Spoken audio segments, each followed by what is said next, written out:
Hello everyone, সকলোকে আৰু এটা নতুন ভিডিঅলৈ মই সুজিত কুমাৰ নাথে স্বাগতম জনালো আৰু আজি ভিডিঅটোত আমি আলোচনা কৰিব গৈ আছে IBPS ক্লাৰ্ক SBI ক্লাৰ্ক যেহেতু নোটিফিকেশন আহি গল আৰু সবে যেহেতু ফৰ্ম ফিলআপ কৰিব I hope expect কৰিছো যে সকলে ভিডিঅটো চাই আছে কৰিব আৰু এই ভিডিঅটো এটো জনাম যে এই জবটো পোৱাৰ পিছত আপোনালোকে কি কাম কৰিব লাগে কাৰণ মই নিজৰ প্ৰেক্টিকেল লাইফৰ কথা কম মানে কাৰণ মোৰ লাইফৰ ফাৰ্স্ট গভৰ্নমেন্ট জবটো আছিল IBPS ক্লাৰ্ক মই ফাৰ্স্ট অটেম্পটত ক্ৰেক কৰিছিলো মই PNB as a clerk join কৰিছিলো তাত মই 3 মাহে থাকিলো বাৰু তাৰ পিছত মই দুটা গভৰ্নমেন্ট জব পালো বেংকৰে এতিয়া মই ইয়াতে কৰি আছো আৰু ইয়াৰ আগত মই IBPS IT অফিচাৰ জবটো পাইছিলো যোনটো PO আৰু SO একে হয় মানে PO টাইপে হয়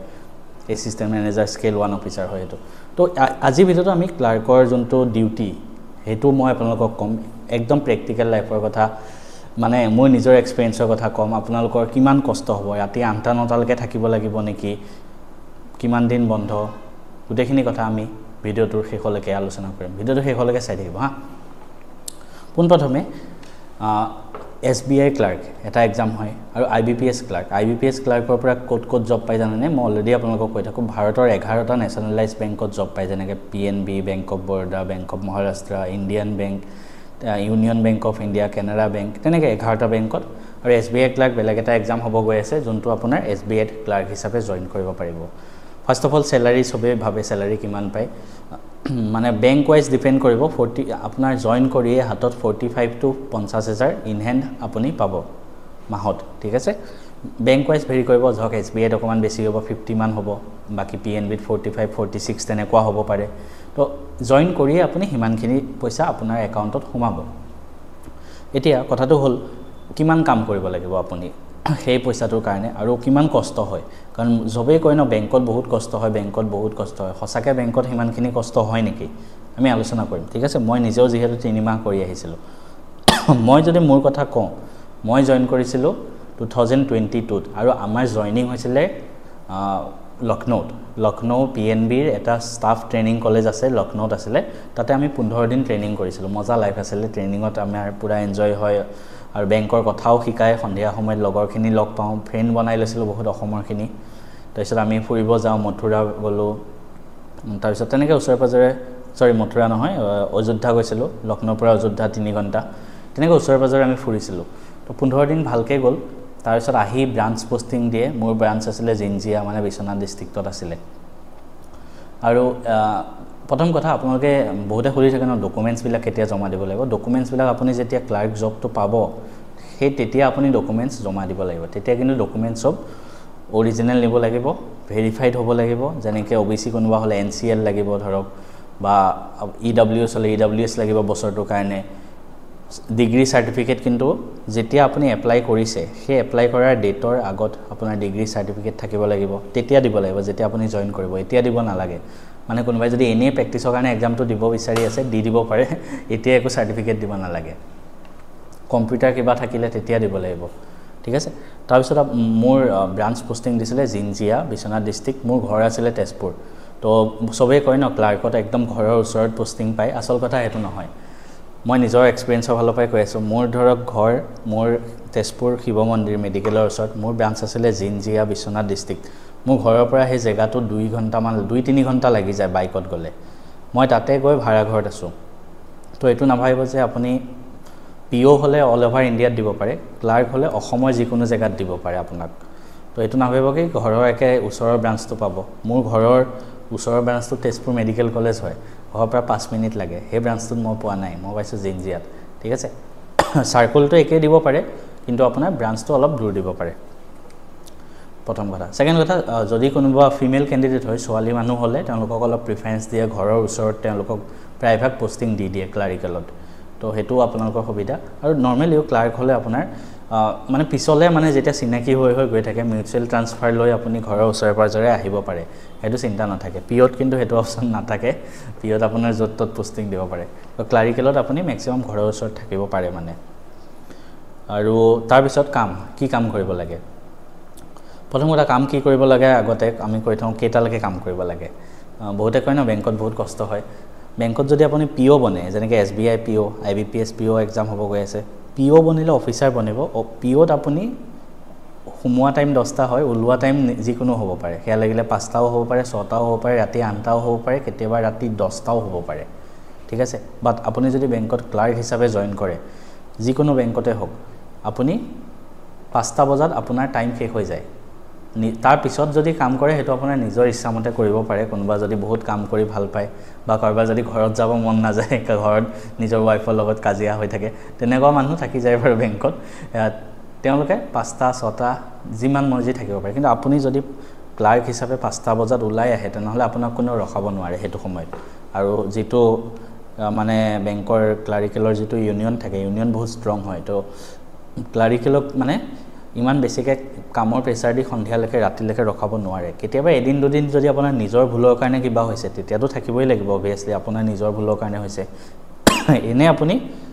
5টা বজাত ঘৰ আহিব পাৰে 10টা বজাত সোমাব লাগে 5টা বজাত আহিব পাৰে লাঞ্চ টাইম বেংকত কোনো লাঞ্চ টাইম নাথাকে নিয়ম অফিচিয়েলি কাৰণ as per RBI master direction of customer service আপুনি চাব পাৰে তাত বেংকৰ কোনো লাঞ্চ টাইম নাথাকে বিজনেছ আৱাৰৰ ভিতৰত কোনো সময়তে বেংক বন্ধ হৈ থাকিব নোৱাৰে এজ এ কাষ্টমাৰ আপুনি হেতু কমপ্লেইনো দিব পাৰে আৰু যদি আপুনি তাত জব কৰে মানে লাঞ্চ টাইম বুলি হেনেকুৱা নহয় কোনোবা এজনে ভাত খালে আনজন ৰখি থাকিলে তেনেকুৱা হিচাপত লাঞ্চ টাইম হয় আৰু কাম কি কৰিব লাগে এতিয়া বেংকিংত কি হয় জানেনে দুটা কনসেপ্ট আছে এটা মেকাৰ এণ্ড এটা চেকাৰ এজনে বস্তুটো এন্ট্ৰি কৰে এজনে ভেৰিফাই কৰে কাৰণ সব এজনে যদি ডাইৰেক্ট বস্তুটো এন্ট্ৰি কৰি দিয়ে 10 লাখ টকা কোনোবাই পইচা ট্ৰান্সফাৰ কৰিব ডাইৰেক্ট আপুনি এন্ট্ৰি মাৰি দিলে যদি ভুল হৈ যায় তো সেইভাবে কি হয় বেংকিংত মই যেতিয়া জব কৰিছিল তেনেকুৱা আছিল মোৰ ব্ৰাঞ্চটোত কি যিকোনো বস্তু মই এন্ট্ৰি কৰো আৰু মোৰ যোনজন অফিচাৰ মোৰ সিনিয়ৰ নেক্সট সিনিয়ৰ যোনজন হয় তেওঁ লাগিলে এসিস্ট্যান্ট ম্যানেজাৰো হ'ব পাৰে বা ম্যানেজাৰো হ'ব পাৰে তেওঁ ভেৰিফাই কৰে তো এজনে মই এন্ট্ৰি কৰিলো তেওঁ ভেৰিফাই কৰে তো হেতু কাম আছিল যিকোনো কাম প্ৰত্যেকটো কামে মই এন্ট্ৰি তেওঁ ভেৰিফাই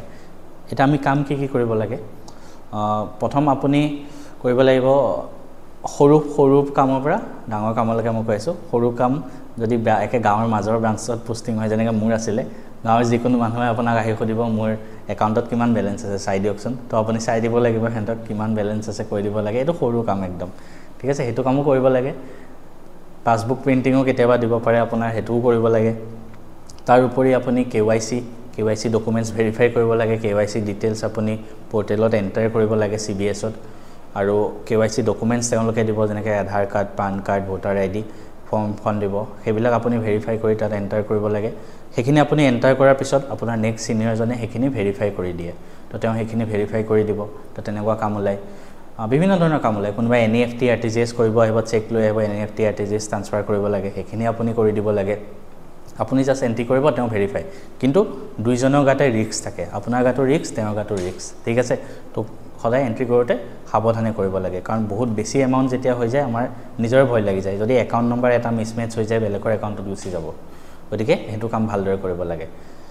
আৰু এটা কাম ক্লাৰিকেলত থাকে হেতু কেচিয়াৰ যোনজন থাকে তেওঁ ক্লাৰিকেল মানে ক্লাৰ্কে হয় আৰু কেচিয়াৰ জনৰ আপুনি যদি কেছত বহে এক্সট্ৰা এটা এলাউন্স পায় মানে ডেইলি 100-200 টকা কিবা এটা এলাউন্স পায় আৰু তো যদি আপুনি কেছত বহে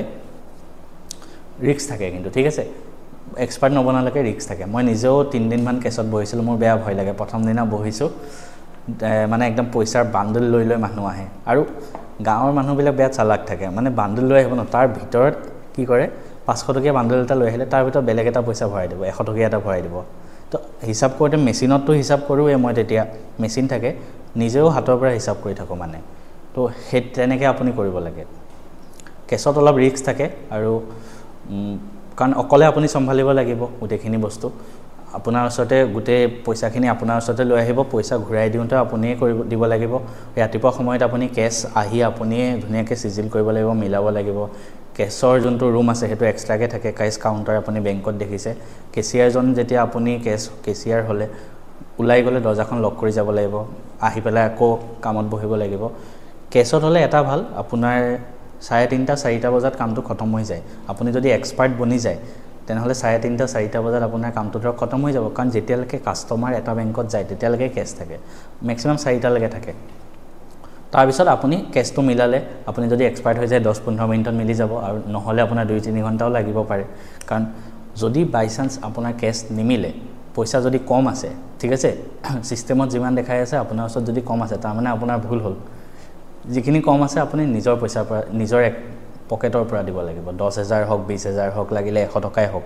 কেচিয়াৰজনে নিজৰ একাউণ্টৰ পৰা দিব লাগিব গতিকে কেছত বহিলে বহুত সাৱধান হৈ থাকিব লাগে কিন্তু কেছত যদি আপুনি এবাৰ এক্সপাৰ্ট বনি যায় তেনেহ'লে এটা লাভ আপোনাক বাহিৰৰ কাম কেতিয়াও দিব নোৱাৰে যেনেকৈ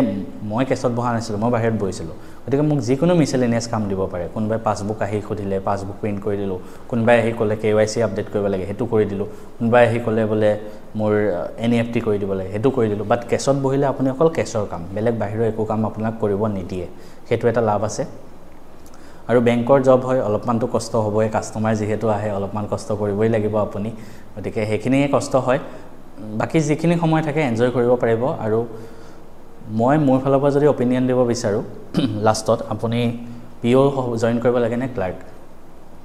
এটা কথা কওঁ যিবিলাক বেংকত জব কৰে মানুহ তেওঁলোকৰ বেছিভাগৰে টাৰ্গেট RBI থাকে ঠিক আছে সঁচা কথা যিসকল বেংক এক্সপেৰিয়েন্স হয় ফাইনেল টাৰ্গেট RBI কাৰণ সবে লাষ্টত একদম হাইয়েষ্টত যাব বিচাৰে যেনেকৈ সিভিল সাৰ্ভিস কোনোবাই জয়েন কৰিলে কোনোবাই APSC দিলে তাৰ ফাইনেল টাৰ্গেট কি থাকে UPSC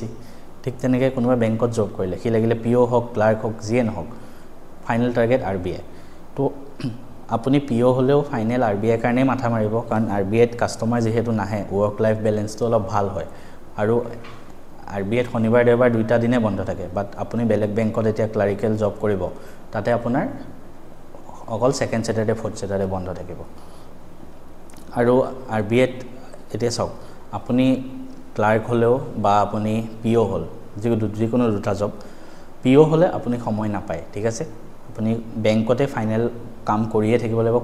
লাগিব আপুনি বাহিৰা এক্সাম বা নিজৰ ফ্যামিলিক টাইম দিব নাপায় পইচা ডাবল পায় কিন্তু ঠিক আছে পইচা অলমোস্ট ডাবল পায় 90000 পৰা 1 লাখ পাব আপুনি PO ক্লাৰিকেলত 50000 পাব বাট ক্লাৰ্কত হলে আপুনি কি হ'ব কাৰণ সবৰে ফাইনেল টাৰ্গেট যেহেতু RBI PO জনেও প্ৰিপেয়াৰ কৰিব আপুনিও কৰিব বাট আপোনাৰ কাৰণে চান্স বেছি থাকিব কাৰণ আপুনি সন্ধিয়া সময়খিনি পাই যাব ধুনিয়াকে 5টা বজাত 6টা বজাতে বুলে ঘৰ পালেগৈ 6টা বজাৰ পৰা 10টা লৈকে আপুনি এটলিষ্ট পঢ়িব পাৰিব বা আপোনাৰ পঢ়িবলৈ আৰু একো নাই আপুনি বোলে হেতুৱে জব কৰিব বিচাৰে আপুনি নিজৰ ফ্যামিলিক টাইম দিব পাৰিব আপুনি বোলে বেংকত জব কৰিব নিবিচাৰে আপুনি APSC কাৰণে পঢ়িব বিচাৰে তো আপুনি ক্লাৰিকেলত থাকিও APSC কাৰণে পঢ়ি থাকিব পাৰে ধুনিয়াকে নিজৰ টাইম উলিয়াই তো এটা যদি লাইফ মানে এটা ব্যালেন্স লাগে তেনেহলে আপুনি ক্লাৰিকেলত যাব পাৰে আৰু বুলে অকল মই ফাইনেল টাৰ্গেট PO হয় মই পইচা লাগে মোক ৰাতি 10টা লৈকে বহিব ৰেডি আছো তেনেহলে PO জব জয়েন কৰিব পাৰে ভিডিওটো কেনেকুৱা লাগিলে কমেন্ট কৰিব